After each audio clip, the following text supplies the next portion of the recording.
बोलिए भगवती राधा की जय। तो हम सुनाने जा रहे हैं भगवती राधा की कथा। आइए सुनते हैं। उससे पहले अगर आप चैनल पर न्यू हैं तो प्लीज चैनल को सब्सक्राइब कीजिए। तो सुनते हैं भगवती राधा की कथा।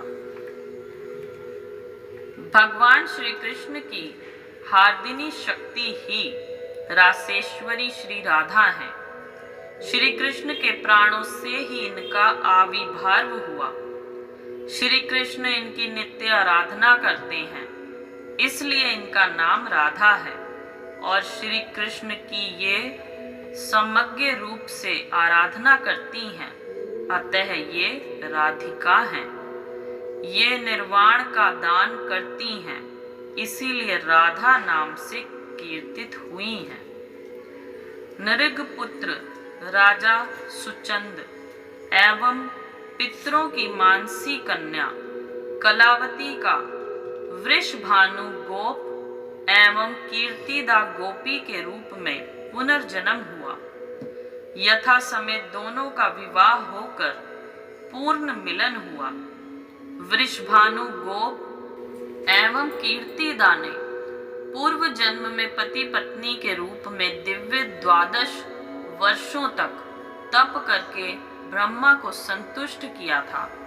इसलिए कमल योनि ब्रह्मा ने दोनों को यह वर दिया था, द्वापर के अंत में श्री कृष्ण की आदि शक्ति श्री राधा तुम्हारी पुत्री बनेंगी। इस प्रकार द्वापर के अंत में योग माया ने रासेश्वरी श्री राधा के लिए उपयुक्त क्षेत्र की रचना कर दी। धीरे धीरे वह निर्दिष्ट समय भी आ पहुंचा। कीर्तिदा रानी के अंग पीले हो गए, गर्भ के अन्य लक्षण भी प्रकट होने लगे। कानों कान यह समाचार वृषभानुपुर में फैलने लगा। सभी उत्कंठा पूर्वक प्रतीक्षा करने लगे। भाद्र शुक्ल अष्टमी दिन सोमवार के मध्याह्न में कीर्तिदा रानी के प्रसूति गृह में सहसा एक दिव्य ज्योति फैल गई। उस तीव्र ज्योति से सबके नेत्र बंद हो गए। जब गोप सुंदरियों ने नेत्र खोले तो उन्होंने देखा सहस्त्र शरद चंद्रों की कांति के लिए एक बालिका कीर्तिदा के पास पड़ी है। कीर्तिदा रानी ने संग प्रसूता अपनी कन्या को देखकर प्रसन्नता के आवेग में मन ही मन 1,00,000 गोदान का संकल्प कर डाला। गोलोक विहारी श्री कृष्ण के जन्मोत्सव पर प्रकृति की जो रस धारा प्रवाहित हुई थी, वह द्विगुणित परिमाण में रासेश्वरी के जन्म पर उमड़ पड़ी। बालिका का नाम राधा रखा गया। देवऋषि नारद ने ब्रिज में श्री कृष्ण चंद्र का दर्शन किया। उन्होंने सोचा, जब स्वयं गोलोक विहारी श्री कृष्ण चंद्र भूतल पर अवतरित हो गए हैं, तो गोलोकेश्वरी श्री राधा भी कहीं न कहीं गोपी रूप में अवश्य अवतरित हुई होंगी। घूमते घूमते देवऋषि नारद वृषभानु गोप के विशाल भवन में पहुंचे। वृषभानु गोप ने उनका विधिवत सत्कार किया। फिर उन्होंने देवऋषि से निवेदन किया, भगवन, मेरी एक पुत्री है।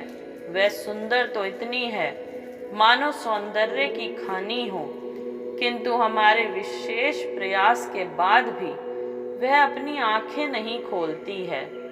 आश्चर्यचकित देवऋषि नारद वृषभानु के साथ उनके अंतःपुर में गए। बालिका का अनुपम सौंदर्य देखकर देवऋषि के विस्मय की सीमा ना रही। नारद के मन में आया, निश्चय ही यही रासेश्वरी श्री राधा हैं। वृषभानु को बाहर भेजकर उन्होंने एकांत में श्री कृष्ण प्राणेश्वरी की नाना प्रकार से स्तुति की, किंतु उन्हें श्री राधा के दिव्य स्वरूप का दर्शन नहीं हुआ। जैसे ही देवऋषि नारद ने श्री कृष्ण वंदना करना शुरू किया, दृश्य बदल गया। पालने में विराजित वृषभानु कुमारी अंतर्हित हो गईं और देवऋषि नारद को किशोरी श्री राधिका का दर्शन हुआ। नाना प्रकार के अलंकारों से सज्जित अगणित सखियां भी वहां प्रकट होकर श्री राधा को घेर लिया। श्री राधा देवऋषि को अपने दिव्य स्वरूप का दर्शन कराने के बाद पुनः पालने में बालिका रूप में प्रकट हो गईं। देवऋषि नारद गदगद कंठ से श्री राधा का यशोगान करते हुए वहां से चल दिए।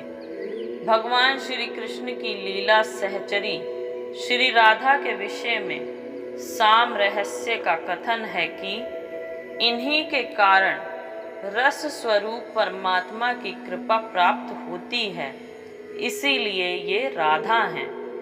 ब्रह्मवैवर्त पुराण में भगवान श्री कृष्ण ने अपने और श्री राधा के अभेद का प्रतिपादन करते हुए कहा है कि श्री राधा के कृपा कटाक्ष के बिना किसी को मेरे प्रेम की उपलब्धि ही नहीं हो सकती।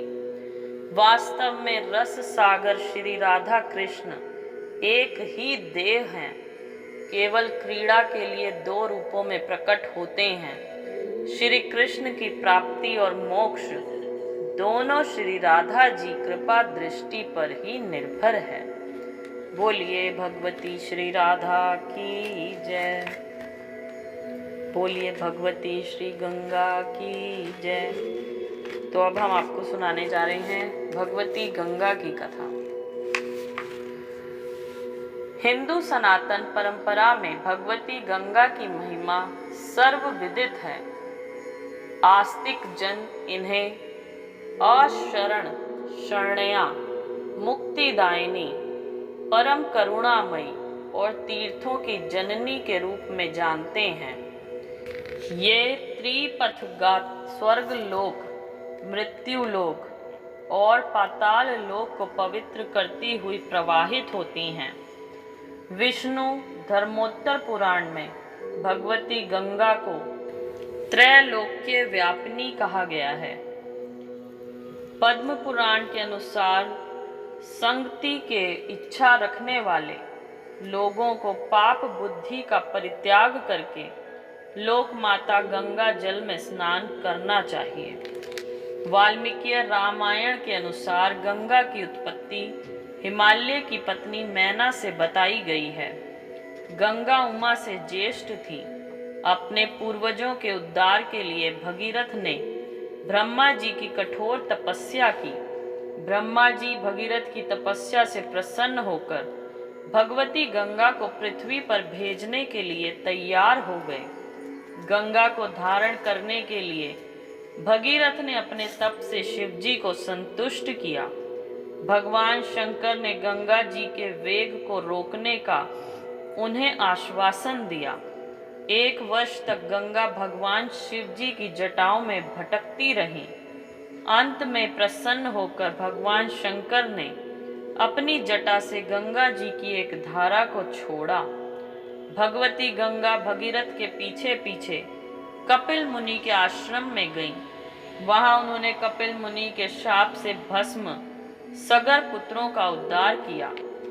देवी भागवत के अनुसार भगवान विष्णु की 3 पत्नियां थीं, लक्ष्मी, गंगा और सरस्वती। शापवश गंगा और सरस्वती को नदी रूप में पृथ्वी पर आना पड़ा। गंगा जी धराधाम पर अवतरित होकर पतित पावनी बनी। श्रीमद् भागवत के अनुसार राजा बलि के यज्ञ में भगवान वाम ने अपने 3 पग भूमि का दान मांगा। भगवान वाम द्वारा पृथ्वी को नापते समय उनका बायां चरण ब्रह्मलोक में चला गया। ब्रह्मा जी ने भगवान के चरण का प्रक्षालन करके उस जल को अपने कमंडलू में रख लिया। भगवान के चरण स्पर्श से पवित्र हुई ब्रह्मा जी के कमंडलू की वह जलधारा ध्रुव लोक में गिरी और 4 भागों में विभक्त होकर सीता, अलकनंदा, चक्षु तथा भद्रा नाम से विख्यात हुई। भद्रा नदी उत्तर कुरु वर्ष के मध्य से होकर उत्तर दिशा में चली गई। विंध्यगिरि के उत्तर भाग में इन्हें भागीरथी गंगा और दक्षिण भाग में गौतमी गंगा कहते हैं। भारतीय साहित्य में गंगावतरण की 2 तिथियां उपलब्ध होती हैं। पहली वैशाख शुक्ल पक्ष की तृतीया आदित्य पुराण के अनुसार और दूसरी ज्येष्ठ शुक्ल पक्ष की 10वीं स्कंद पुराण। गंगा दशहरा की यह दूसरी तिथि महाराज भगीरथ से संबंध है। वास्तव में गंगा गोलोक या विष्णु लोक में भगवान श्री हरि की एक स्वरूपा शक्ति हैं। पृथ्वी पर उनके अवतरण के पुराणों में अनेक कारण बताए गए हैं। उनमें परस्पर विभेद है, पर वे चाहे भगीरथी जी के कारण हो या देवताओं के अथवा सरस्वती के, सभी एक दूसरे से संबंध हैं। गंगा जी भारतवर्ष के लिए मात्र एक पवित्र नदी ही नहीं, अपितु मुक्तिदात्री महाशक्ति हैं। गंगा जल शारीरिक और मानसिक कलेशों का पूर्णतः विनाशक है। गंगा के स्मरण से पातक, कीर्तन से अति पातक और दर्शन से महापातक का विनाश हो जाता है। जैसे अग्नि का संसर्ग होने से रुई का ढेर क्षण भर में भस्म हो जाता है, वैसे ही गंगा जल के स्पर्श से मनुष्य के सारे पाप एक क्षण में दग्ध हो जाते हैं। जो सैकड़ों योजन दूर से भी गंगा गंगा कहता है, वह सब पापों से मुक्त होकर विष्णु लोक को प्राप्त करता है। भगवती गंगा का उद्गम वस्तुतः जीवों के उद्धार के लिए भगवान के करुणा का अवतरण है। पापी से पापी जीव भी उनका दर्शन, स्पर्श तथा उनके पवित्र जल में स्नान करके शुद्ध हो जाता है। बोलिए गंगा माता की जय। तो ये हमने आपको सुनाई सभी देवियों की कथा। इसके बाद अगर आप और भी कुछ कथा सुनना चाहते हैं तो प्लीज़ आप कमेंट करके बताइए। Thank you so much. जय माता।